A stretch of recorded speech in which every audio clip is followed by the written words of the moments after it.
Bonjour tout le monde.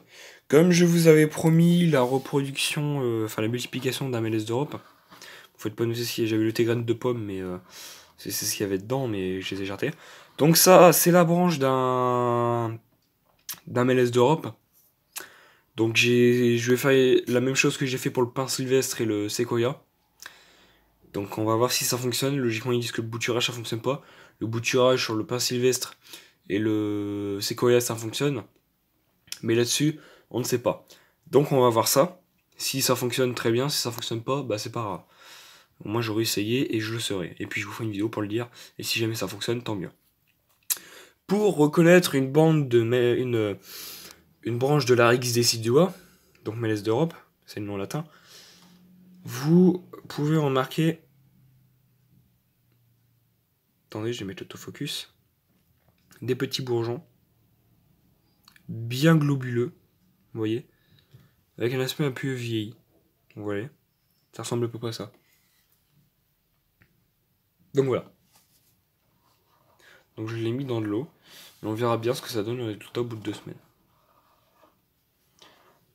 Sinon, le Mélès d'Europe, il est caduque.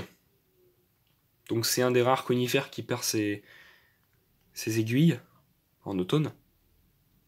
Comme le Ginkgo biloba. Le Ginkgo biloba aussi est considéré comme un conifère. Et il perd ses feuilles en hiver. Et il y a aussi le cyprès chauve qui perd ses putain merde, ses aiguilles. Ses écailles. Enfin, en gros, il perd ses feuilles, le cyprès chauve. Donc voilà. Mais moi, j'aime bien le Mélès d'Europe, parce que le Mélès d'Europe, à savoir qu'il fait des cônes. Des cônes, ce que j'appelle aussi les fruits. Quand ils viennent de sortir, ils sont d'un rouge. Ils sont marrons. Ou non, ils sont un peu bleus. Bleu. Bleu-violet, un mélange entre les deux. Et avec le bout des petites écailles qui sont roses. Donc franchement, c'est magnifique. C'est bête que j'ai pas de photo, sinon je vous aurais montré. Mais donc voilà, pour le Mélèze.